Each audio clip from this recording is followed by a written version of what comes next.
Hi everyone, thank you for checking out this video today and joining me here in my studio. I wanted to talk to you today about Savasana. A lot of us are like, woo, best pose ever, let's just do that, call it our whole yoga practice. I am one of those people. I love Savasana. But I have taught hundreds and thousands of students at this point, and I know for sure not everybody likes Savasana. Some people absolutely hate Savasana. And there are many, many reasons for that. But one of the reasons, and the reason I wanted to talk to you today about, is that sometimes it is physically very uncomfortable. Very uncomfortable to lie flat on your back. So I want to give you a few options that you can explore and see if they work better for you than traditional Savasana. So I'm going to show you the most popular one first.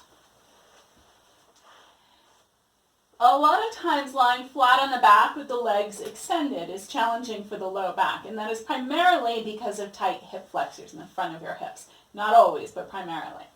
So one of the ways to avoid that is to release the hip flexors. So I bend my knees, soles of the feet on the floor, and then I drop my knees towards each other. And then there's no longer that pull of the hip flexors lifting the low back up. This is an awesome Savasana.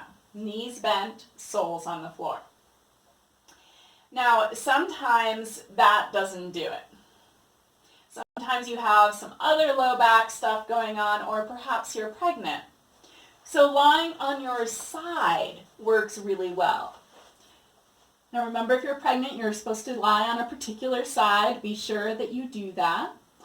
And once you're on your side, you want to curl up like you're in the fetal position. If you feel better, you can always slide a blanket between your knees, just like you might when you're sleeping. If this is how you sleep, then this is a great thing. You can also take that blanket, or another one, roll it up and tuck it under your top arm to release pressure on that top shoulder. Great props for a side-lying Savasana.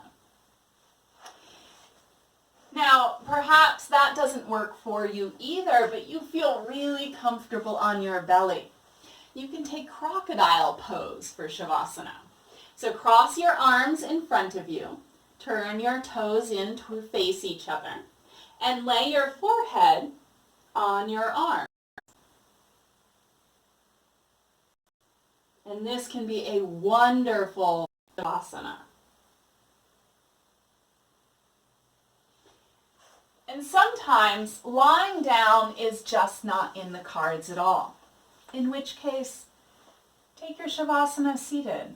It's not as physically relaxing, but neither is being in pain or uncomfortable.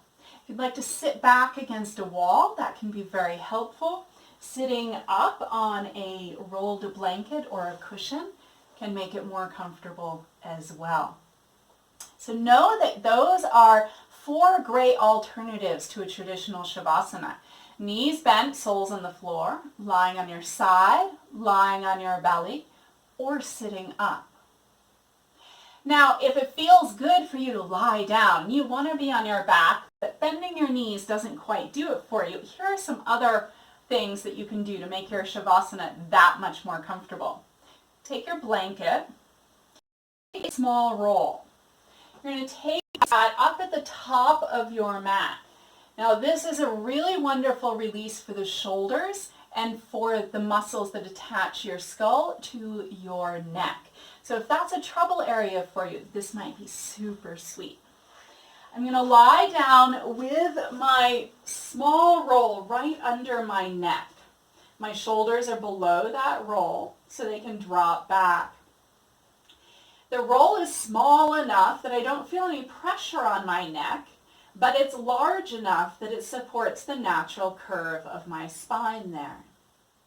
And as I lie here, my traps get the message they can let go, and those shoulders will drop back. Your neck will release some tension. It'll feel super sweet. So if you're having neck issues, that can be a great Savasana. If your low back is just a little bit touchy, touchy, but it's not so touchy that you feel like you need to bend your knees all the way. You can also take that blanket, make a pretty good size roll, and put it underneath your knees. This will just release a little bit of pressure there in the low back. Also really nice for releasing pressure in the ankles and the knees. Just a small little roll of a blanket. Or you can use a bolster or a pillow if that feels better for you and you have that available.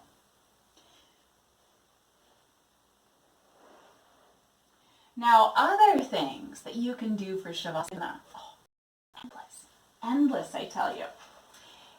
If you have a wall, there is legs up the wall, but this is a little bit more mellow. And you can also do this with a chair or your couch. So if you're working with the wall, your soles are on the wall. If you're working with a chair or a couch, your calves are right there on the chair or the couch. And you want to make a 90-degree angle at the ankles, the knees, and the hips. This will allow your sacrum to settle down. And as it does so, sometimes you'll feel this nice little as it comes into that perfect spot, helping to find a little more ease in the low back. This also settles your thigh bones a little deeper into the hip sockets, which triggers some of your nerves that say to your nervous system, let's relax. So 90 degrees, ankles, knees, and hips, which is why we call this 90-90-90 pose. Excellent choice for Savasana. Now last, I want to address what should you do with your arms in Savasana. So traditional Savasana, palms up, arms are just a little out from your hips, in a very receptive, relaxed posture.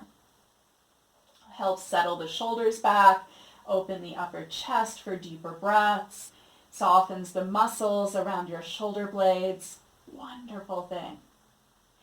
But if this doesn't feel good, do something else. Take cactus arms, take your hands to your belly. I really recommend that because then you feel your breath. You get this nice biofeedback action. Whatever feels good to you. Now, Savasana is deeply personal. And you have to remember the point of the posture is not to work through physical discomfort. You might explore mental or emotional discomfort in a safe way, but not working through physical discomfort in your Savasana. So make yourself as comfortable as possible. This is a time in your practice to pamper yourself. So tuck yourself in with a cozy blankie. Put an eye bag over your eyes to shut out all the lights. You can even put your headphones over your ears so that you release all the sound input. And give yourself over to exploring what possibility there is for you in this pose. If you have questions about Savasana or anything else, feel free to let me know. I'm more than happy to answer with the best of my knowledge. I hope your Savasanas are super, super sweet and wonderfully productive for you.